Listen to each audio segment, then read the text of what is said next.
Et lancé à nouveau, c'est parti pour 7 minutes 30. La balle récupérée par Tristan Vétois pour la Bamba de Areco. Tristan Vétois, il est passé en dribbling. Il est passé devant Augustin, jolie frappe en direction des goals, peut-être pour Elwan Badarello, dès l'ouverture de cette première période, en revers certainement, non. Et la balle est passée entre les poteaux, c'est parti très vite, vous avez vu, c'était en moins de 15 secondes, la balle a été lancée, ils ont traversé donc la totalité, ou la moitié en tout cas du terrain. Un terrain de polo, c'est 275 mètres de long sur 145 mètres de large. Alors je vois nos amis Arnaud et Capucine qui viennent d'arriver. N'hésitez pas à venir en tribune pour nous aider à commenter cette partie. Les rouges maintenant vont marquer à droite et les verts à gauche. À chaque goal, on change de camp. La balle dans le maillet récupérée par Pancho McLaughlin, le numéro 4 pour Animales, le casque jaune. Longue frappe en direction des goals, peut-être. Il est capable de le faire, hein, Pancho.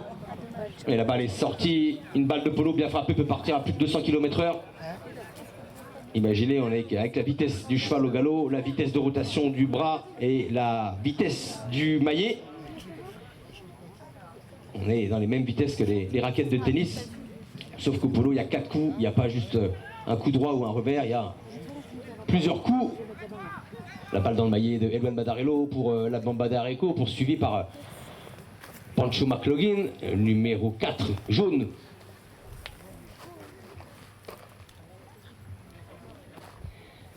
Elwan Badarello. Joli bac défensif de la part de Baouti. Récupéré par Pancho McLaughlin. Peut-être pour son frère devant. Animales avec en revers. Dommage, la balle est restée sur place. Récupéré dans le maillet de Pancho, mais... Et en effet, il y a une faute qui a été sifflée. Louis Jarige est arrivé derrière.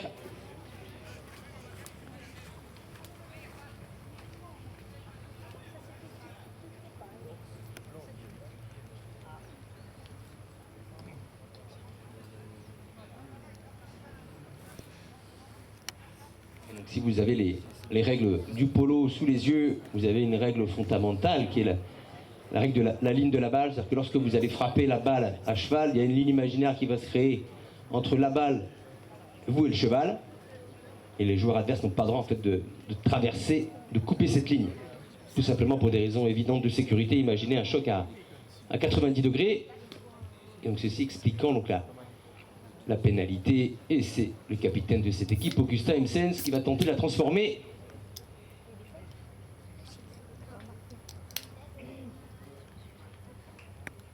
Et la balle passe entre les poteaux. De nouveau un goal pour Animales avec une égalité 2-2.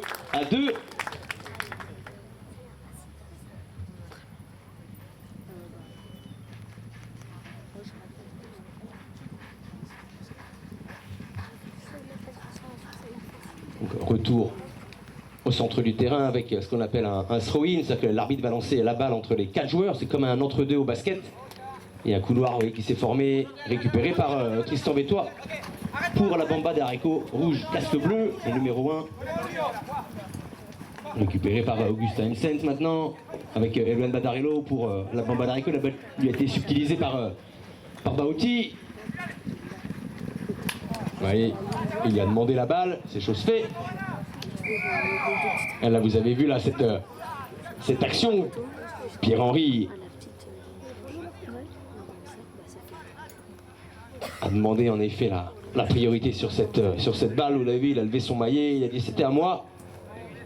Et l'arbitre en effet a sifflé, donc c'est l'équipe la Bamba d'Areco qui va se dégager.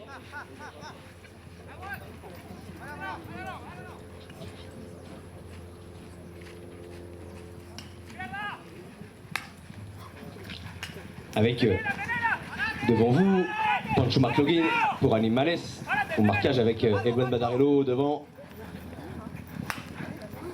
Frappe au centre. On est ravis que vous soyez présents, beaucoup de monde aujourd'hui. Bac défensif. Et la balle est sortie à gauche des poteaux. 2 partout dans cette Coupe de la ville de Guérande.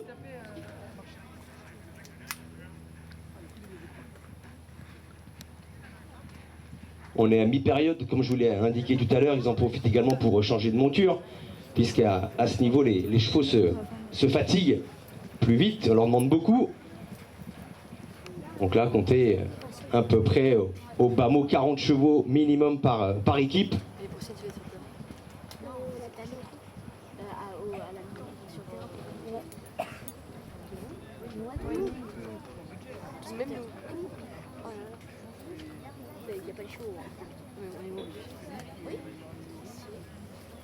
Tu veux pas toi? Regardez. Ah oui. Oui.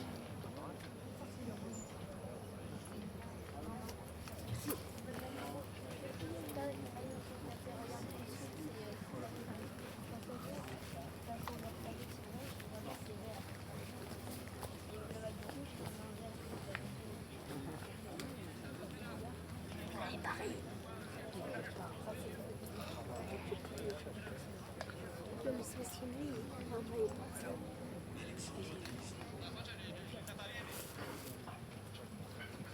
Retour des protagonistes sur la pelouse du Brittany Polo Club. On est en plein cœur des Marais Salors.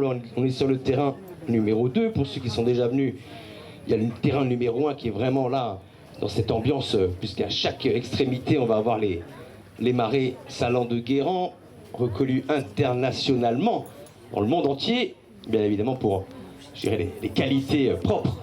La fameuse fleur de sel de Guérande, servie dans les plus beaux restaurants étoilés au monde. Et vous-même, chez vous, vous avez de la fleur de sel, donc vous voyez, c'est pas si...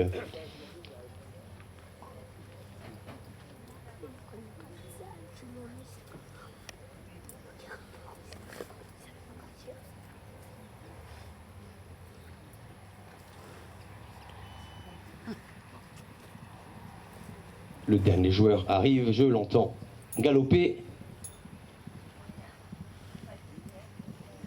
Alors il faut vous imaginer, lorsque vous êtes tous au centre du terrain et qu'il y a les 8 chevaux qui galopent à pleine vitesse, vous entendez la même chose, sauf que c'est un peu découplé. C'est Sylvester Stallone qui disait que jouer au polo, c'était jouer au golf pendant un tremblement de terre.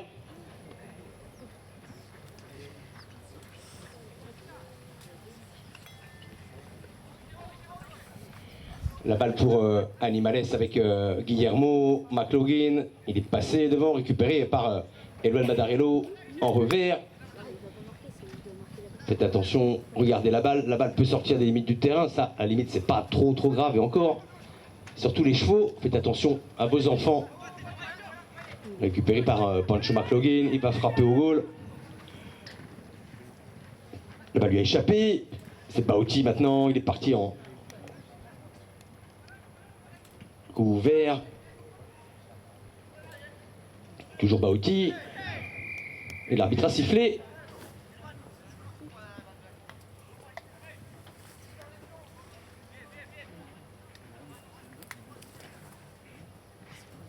Alors, pour ceux qui ne le savent pas, le polo est plus vieux que les Marais Salants de Guérande, hein, puisque c'est 2500 ans. Alors si je ne me trompe pas, j'ai une spécialiste à côté de moi. En effet, depuis l'an 1000, on cultive le sel. Ici, vous voyez, on a 2 traditions millénaires ici sous nos yeux.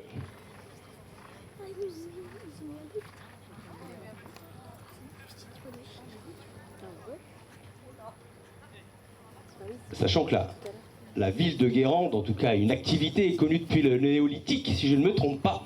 Je pense que monsieur le maire serait plus apte à parler de cela. Mais je suis quasiment certain de cela, ça a été un grand port.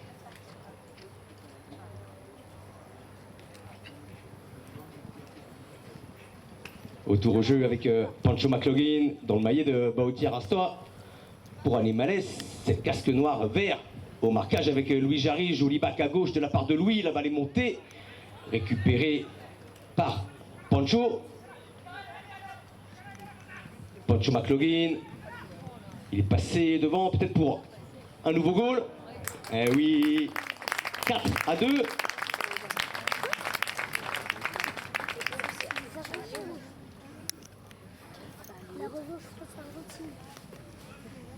c'est la France, l'autre. Le rouge, c'est la France et les autres, c'est l'Argentine. La France, du coup. Et les Néerlandais, les Néerlandais.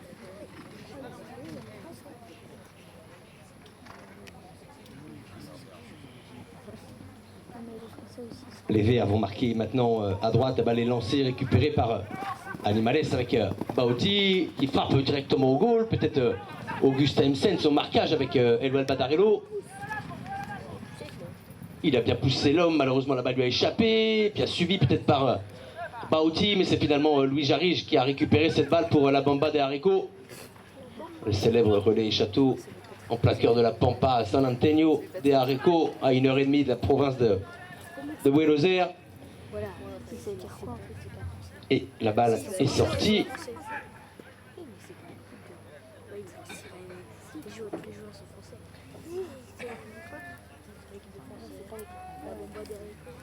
La Bamba des haricots avec Pierre-Henri Ngoumou à gauche.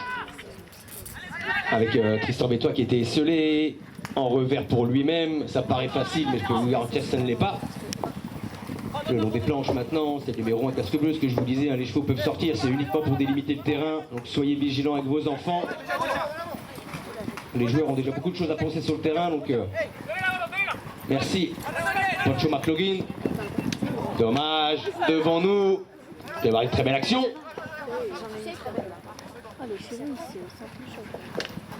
Accroché, il est sorti finalement Louis.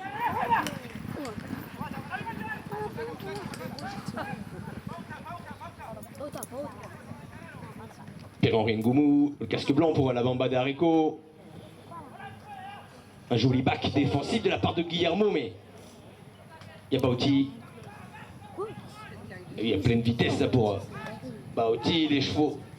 On est quasiment à 55 km/h, un cheval de polo lancé. Il reste 30 secondes de jeu dans cette seconde période.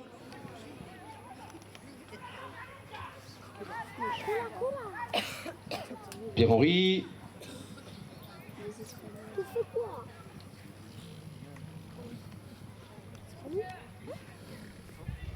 La balle dans le maillet d'Eloy Badarello, l'arbitre a sifflé, c'est la fin donc de cette